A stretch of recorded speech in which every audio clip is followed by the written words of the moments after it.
ಎಲ್ಲರಿಗೂ ನಮಸ್ಕಾರ. ನಮ್ಮ ಚಾನಲ್ಗೆ ಸ್ವಾಗತ. ಇವತ್ತು ನಾವು ರೆಸ್ಟೋರೆಂಟ್ ಶೈಲಿಯಲ್ಲಿ ಮಸಾಲ ಜ್ಯೂಸಿಯಾಗಿ ಇಳಿಯುವಂಥ ಮಶ್ರೂಮ್ ಫ್ರೈ ಅತ್ಯಂತ ಸುಲಭವಾಗಿ ಹೇಗೆ ಮಾಡೋದು ಅಂತ ನೋಡೋಣ. ಮೊದಲಿಗೆ ಒಂದು ಬೌಲ್ ತೆಗೆದುಕೊಂಡು ಅದಕ್ಕೆ ನೀಟಾಗಿ ತೊಳೆದು ಕತ್ತರಿಸಿಕೊಂಡ ಮಶ್ರೂಮ್ ತುಂಡುಗಳನ್ನು ಹಾಕಿ, ನಂತರ ರುಚಿಗೆ ತಕ್ಕಷ್ಟು ಉಪ್ಪು, ಖಾರದ ಪುಡಿ, special ರುಚಿಗಾಗಿ chicken masala powder, garam masala, ಶುಂಠಿ ಬೆಳ್ಳುಳ್ಳಿ ಪೇಸ್ಟ್ ಮತ್ತು ಫ್ರೆಶ್ ಆದ ಮೊಸರನ್ನು ಸೇರಿಸಿ ಮಸಾಲೆಗಳು ಮಶ್ರೂಮ್ಗೆ ನೀಟಾಗಿ ಕೋಟ್ ಆಗುವಂತೆ ಚೆನ್ನಾಗಿ ಮಿಕ್ಸ್ ಮಾಡಿ ಇದನ್ನು 30 ನಿಮಿಷಗಳ ಕಾಲ ಪಕ್ಕಕ್ಕೆ ಇಡಿ. ಈಗ ಗ್ಯಾಸ್ ಮೇಲೆ ಮತ್ತೊಂದು ಪಾತ್ರೆ ಇಟ್ಟು ಸ್ವಲ್ಪ ಎಣ್ಣೆ ಹಾಕಿ ಬಿಸಿ ಮಾಡಿ. ಎಣ್ಣೆ ಕಾದ ನಂತರ ಚಕ್ಕೆ, ಲವಂಗ, ಪಲಾವ್ ಎಲೆ, ಸೋಂಪು ಮತ್ತು ಕಸ್ತೂರಿ ಮೇಥಿ ಸೇರಿಸಿ ಚೆನ್ನಾಗಿ ಮಿಕ್ಸ್ ಮಾಡಿಕೊಳ್ಳಿ. ಈಗ ಸಣ್ಣಗೆ ಹಚ್ಚಿದ ಈರುಳ್ಳಿ ಹಾಕಿ ಚೆನ್ನಾಗಿ ಮಿಕ್ಸ್ ಮಾಡಿ ಫ್ರೈ ಮಾಡಿ. ನಂತರ ಕತ್ತರಿಸಿದ ಟೊಮೆಟೊ ಸೇರಿಸಿ ಮೆತ್ತಗಾಗುವವರೆಗೂ ಚೆನ್ನಾಗಿ ಮಿಕ್ಸ್ ಮಾಡಿಕೊಳ್ಳಿ.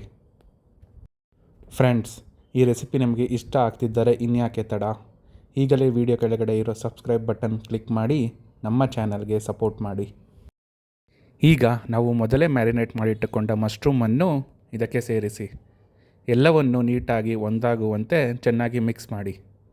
ಮಿಶ್ರಣ ಕುದಿಯಲು ಪ್ರಾರಂಭಿಸಿದಾಗ ಪಾತ್ರೆಯ ಮುಚ್ಚಳವನ್ನು ಮುಚ್ಚಿ ಸ್ವಲ್ಪ ಸಮಯದ ನಂತರ ಮುಚ್ಚಳವನ್ನು ತೆಗೆದು ಒಮ್ಮೆ ಟೇಸ್ಟ್ ನೋಡಿ, ಅಗತ್ಯವಿದ್ದರೆ ಇನ್ನೂ ಸ್ವಲ್ಪ ಉಪ್ಪು ಸೇರಿಸಿ ಮಿಕ್ಸ್ ಮಾಡಿ. ಮಶ್ರೂಮ್ ತನ್ನದೇ ನೀರನ್ನು ಬಿಟ್ಟುಕೊಳ್ಳುವುದರಿಂದ ಪ್ರತ್ಯೇಕ ನೀರು ಹಾಕುವ ಅಗತ್ಯವಿಲ್ಲ. ಮತ್ತೊಮ್ಮೆ ಮುಚ್ಚಳವನ್ನು ಮುಚ್ಚಿ ಮಶ್ರೂಮ್ ಪೂರ್ತಿಯಾಗಿ ಬೇಯಲು ಬಿಡಿ. ಮಶ್ರೂಮ್ ಸಾಫ್ಟಾಗಿ ಬೆಂದು ಎಣ್ಣೆ ತೇಲಿದ ಮೇಲೆ ಮುಚ್ಚಳ ತೆಗೆಯಿರಿ.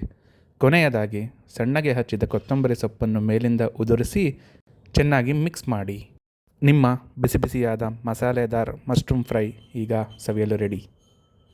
ನೋಡಿ, ಮಸಾಲೆ ಎಲ್ಲ ಮಶ್ರೂಮ್ಗೆ ನೀಟಾಗಿ ಹಿಡಿದು ಜ್ಯೂಸಿಯಾಗಿ ಎಷ್ಟು ಪರ್ಫೆಕ್ಟಾಗಿ ಬಂದಿದೆ ಅಲ್ವಾ?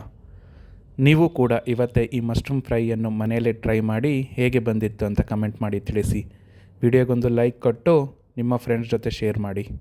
ಮುಂದಿನ ಮತ್ತೊಂದು ಮಸ್ತ್ ರೆಸಿಪಿಯೊಂದಿಗೆ ಸಿಗೋಣ. ಧನ್ಯವಾದಗಳು.